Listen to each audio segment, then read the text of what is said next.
This is Everything 80s Podcast, episode 12. Was the LaserDisc high technology ahead of its time?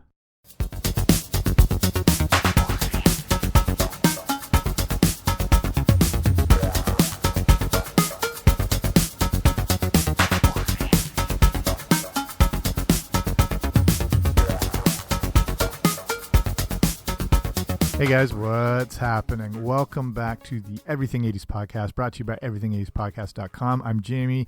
Today we're looking at what is one of those things that it's kind of a little bit ahead of its time when it came out. And we're talking about LaserDisc. So you definitely remember those. I mean, not that many people actually owned a LaserDisc player, but you no doubt saw them in video stores and rental places and for sale, and they just came and went relatively quick, though it had been around for a while. So this is tell the whole story about how LaserDisc was developed, invented, tried to be really pushed as the main video format, and what ultimately led to his demise. So a very interesting story. But before we get to that, make sure you subscribe to the podcast wherever you find your podcast. It should be there. If you're listening on YouTube, you can subscribe on YouTube, all that good stuff. Okay, let's get right to it.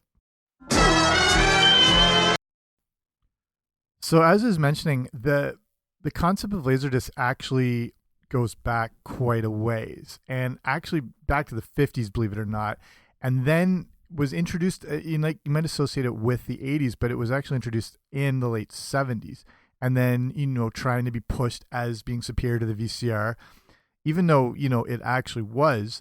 But we'll look at what, led to the downfall, and that, LaserDisc was more than just a giant CD, and a lot went into the development. So again, if you're not familiar, I assume you are if you're listening to a 80s-based nostalgia podcast. In case this is brand new, a LaserDisc was a record-sized CD-looking disc. It was 12 inches in diameter and made up of two-sided aluminum discs that were layered in plastic. And as much as it had a digital appearance, the LaserDisc was actually analog, which I wasn't totally aware of till researching this more. So with the actual physical makeup, like a CD or a DVD, the surface was made up of all these little pits where the information was contained and then accessed by laser. And they would use, with LaserDisc, they would use analog FM stereo sound, but some digital audio. And that way the discs were able to store more information on them. And it's pretty complicated to get into how it physically works. You can look up, if you go to the show notes today for this episode, so everything80spodcast.com/12, that's got, or if you're listening on YouTube, there'll be a link down below. That's got the full blog, the full article, everything, more pictures, and a link to a good video by Mr. Wizard, if you remember that guy, Don Herbert, explaining the actual technical details of how LaserDisc works. But if you think about like how, records work, and the idea of like little grooves and inputs, and those being made by the sound and then playing them back was just the imprint of the sound being recreated back at you. With digital, CDs or DVDs or LaserDisc, it's the idea of those little pits where information is contained, and then a laser, it's basically light, is able to pick them up and then kind of reproduce them again. So again, pretty amazing that this goes all the way back to 1958, LaserDisc, and it was called optical video recording technology. So the patents were purchased by MCA later on, though, not till 1968. So the technology was there. MCA starts looking into it. And then also in 1969, Philips got in, and they developed one of the first versions of LaserDisc, and they used a disc that had a reflective mode, compared to MCA used one that was a transparent mode. The reflective mode was seen as just to be a bit superior. So there's a lot of technology and design to sort through something like this, because it's just a completely unfamiliar and new technology. So in a rare move, Philips and MCA actually joined forces to develop this new format, and were able to display one of the very first versions in 1972. So this is predating VCRs, whether they're beta, definitely before VHS, which again started in the late 70s. And I have a whole show on the history of beta versus VHS and the whole evolution of the VCR. You can check that out in a previous episode. But again, so something we think of as a higher advanced technology predated them. So it would take a little while till they would get this thing out on the market, and LaserDisc would first actually, get into the marketplace in 1978 in Atlanta, Georgia. And that was the first place it became available, kind of like sort of a test market, but, just to introduce it. So it's just, it's crazy to think that this was going alongside the VHS and the VCR and the beta only a year or two after they were released. And it was really considered the third format, but it just wasn't made known. I mean, the whole concept of home video is brand new as it is. Like the thought that you can now buy or rent or watch movies that before you could only either see in the theater or would have to wait years before they came on TV, and then you'd have to sit through the commercials. You can now watch it, or now you could record live TV and watch it back later. So, I mean, that's a lot to take in going into the 80s, let alone there's a third format that people just can't wrap their heads around. So, LaserDisc kind of helped push that whole VCR movement, and it would also set the stage for the CD that would come out just only like 4 years later. So the first LaserDisc players were originally called the MCA DiscoVision, which is hilarious. It's really, and it really dates when the era is coming from. So, it's like, taking like an electronic, it's like calling the iPod the EDM players. Something that just dates it too much. So Pioneer Electronics would help set everything straight by purchasing a majority stake in this new format in 1980. Then they would give it a new name. They would call it LaserVision. That was what they were going to go with, and then the brand name would then become LaserDisc. Just seems a better format. So Philips and MCA are still in the mix, but Philips is focusing on making the players, and MCA would focus on making the discs. So with the early use of the new LaserDisc, the Philips MCA mix would end up not working out, and it seemed like the technology wasn't initially used as intended. When LaserDisc first came out, the Museum of Science and Industry in Chicago would use them as data storage so that people could come in and look up newspapers on LaserDisc, kind of like you would with microfiche or whatever in the old libraries, if you've used these or remember them, where it was just like that scanning thing that would kind of magnify it onto the screen. That was what they started using LaserDisc. It had so much storage capability that they could put all these old back issues and newspapers on LaserDisc. So people could come in and they could look up any front page of any issue ever of the Chicago Tribune. So that seemed like a promising use of it. People still had a focus on using them for entertainment. And at the same time, the museum in Chicago was playing around with the new technology. They thought about using it for movies. And the very first movie was released on December 15th, 1978. And if you know your trivia, you know the first one was Jaws. That was the very first movie put on the LaserDisc. So looking at the first LaserDisc players, I don't know if you've ever actually held a LaserDisc. They were surprisingly heavy, and they required a pretty solid unit to play them in because they're, whipping these things around. It's not like a CD, which you can barely feel, where the player needs to be light. They needed a massive machine to be able to use this thing and to be stable so that the thing's not skipping around. So the earliest players used helium neon laser tubes to read the disc. And it sounds kind of terrifying to have something like that in your home, helium neon laser, but that's how it worked. In March 1984, the first player with a proper solid state laser that you would, find in a CD player or a DVD player or Blu-ray or whatever, they finally had that first version, and that was released by Pioneer. So the early players, again, like not a lot of people had these things, so I don't know if you've seen them, but the early players also loaded from the top, kind of like a record player would.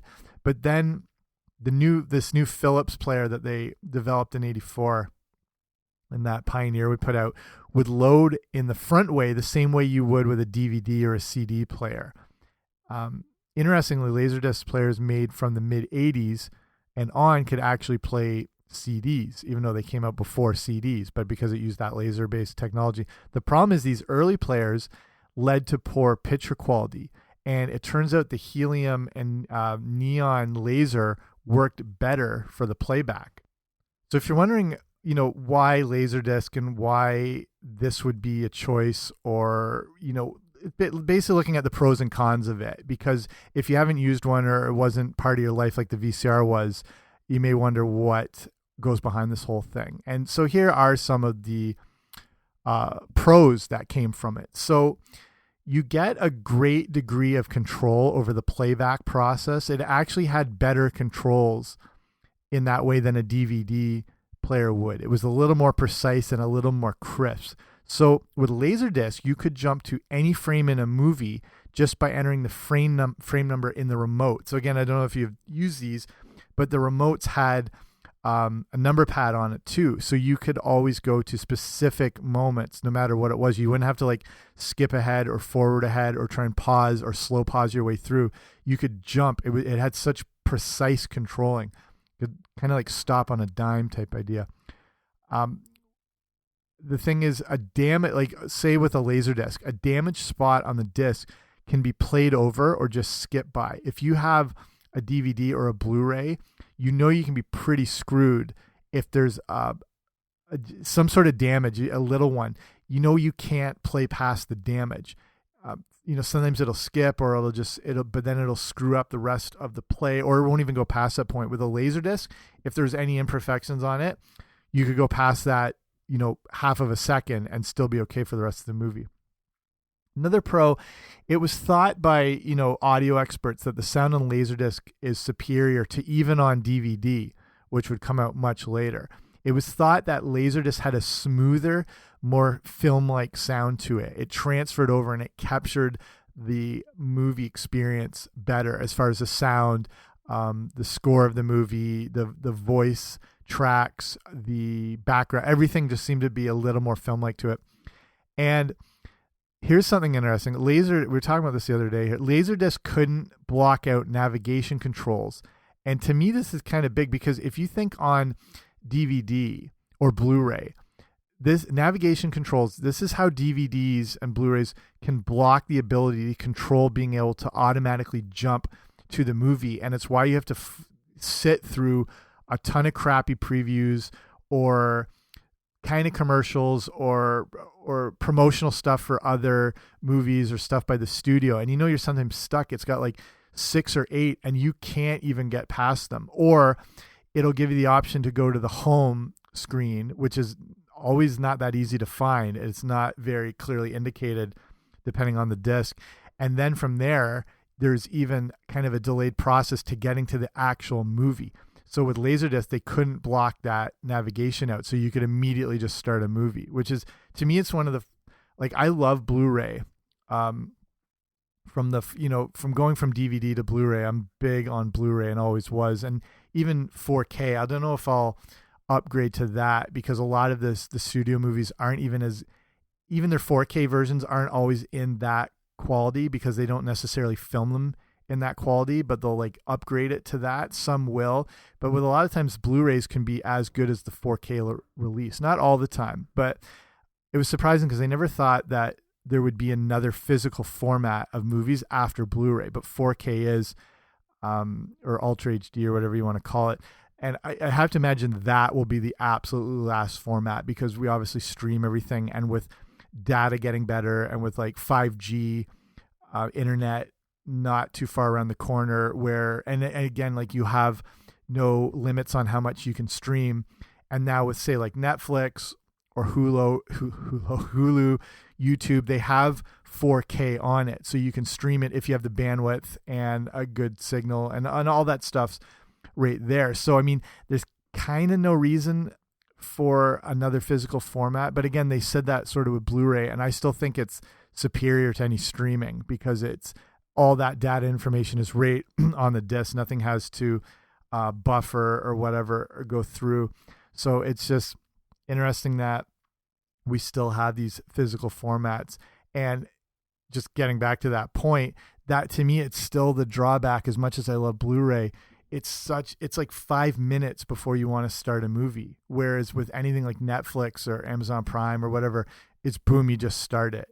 And I think that's obviously where the technology is going, and there's kind of no coming back from it. But, you know, at the same time, like if you look at, say, Amazon Prime with their videos, there's always a preview before anything you watch, but you can skip over it. So, I mean, and then you look into YouTube and advertising, and you can at least block the whatever commercials or little ad spots that are going through it. But as far as movies, I think, you know, obviously it's gone the way and will continue to go the way of Netflix, and the physical format is probably long gone. So looking at that, we'll look at the problems with LaserDisc. And the problems, though, that existed with it were what led to its demise more than the advantages it had. So when it hit the market, here's some of the initial complaints about the whole format. Again, like I said at the start, the discs were heavy, about a half pound. That's a ton if you think about it. And they could easily be damaged, very easily. So since they were so heavy, it took a toll on the components of the players, leading to more noise than other format players. Like these things were loud just to get this disc whipping around. Next thing is you couldn't record on them. We'll get to this. We'll get back to this in a little bit because it's significant. Next thing, and probably one of the most significant, was playback was limited to around 30 to 36 minutes per side. So when one side was finished, again, kids or ever listening, you had to actually get up and flip over the disc like you would with an archaic record, which kind of seems like primitive when you're using what's seen as this high-end technology, but you have to get up and flip it like a record in the 1930s on a phonograph. So future units would be able to flip the disc by changing the direction of the laser inside, but this might have been a little, you know, too little too late, and also crazy expensive. So even though the disc could play past scratches and such, they still needed to be immaculate to not have parts skipped over. So even slight scratches and dust could result in read errors, which would cause playback problems. So it could go past those, but you could have a ton of those throughout the entire disc, because like even dust could screw this thing up. And the next thing with that, the disc had to be perfectly flat. Like we're talking straight as a frozen rope in winter, flat. Any sort of bending, and the disc would result in what they called crosstalk by the laser, and it would distort the picture. And this isn't even just due to neglect, as brand new factory discs that had any slight warping would create this problem. So they're not even this is so precise. Like it has to be laser measured flat. And if they're not coming out of the studio or the factories or whatever like that, you're pretty much screwed. Then a huge problem is there's actually a difference. This is weird, between the discs and the players. Whereas, say, DVDs are the same quality, depending on, it doesn't matter what DVD player you have, and the DVD, it's the same quality, and it'll always work. With LaserDisc, that could vary depending on the manufacturer, and same thing with the players. Each player was different and could have like a different quality or a different kind of capability as far as how much it would display as far as clear picture and good sound. It just seems weird there was such a discrepancy between each disc and then each player. So a low quality disc could still look bad on a high-end player. And if you had a large TV, the low quality would be even more evident. So this led to so many bad, think about the combinations of how many bad scenarios you could have between the disc manufacturers and the models of players. So basically there's no consistency, and that can spell doom for any new technology. And then to go with that, there were a lot of poorly put together discs. It wasn't a single unit, believe it or not. It was actually two sides glued together. And a lot of companies would use really cheap adhesives, kind of in the mold of George Costanza, and the adhesive could leak through and damage the disc. So again, more playback problems. Pretty crazy, all this stuff. I don't know if they're oversights or they weren't anticipated as problems, but they're obviously massive problems. So here, let's compare right now LaserDisc with VHS to get a good look at all this. And a lot of the comparison here did center around the, winning disc format ultimately being DVD, but DVD's not on the scene yet. So we have to look at what is the king of home video, VHS, in the 80s. So in the, like, I really recommend you listen to my show on the battle between Beta and VHS and how VHS won out. If you go back, I think it's the like 3rd or 4th episode early on. And it's more about how, you know, VHS comes out on top. But basically here now, they're clearly winning the format war in the mid 80s.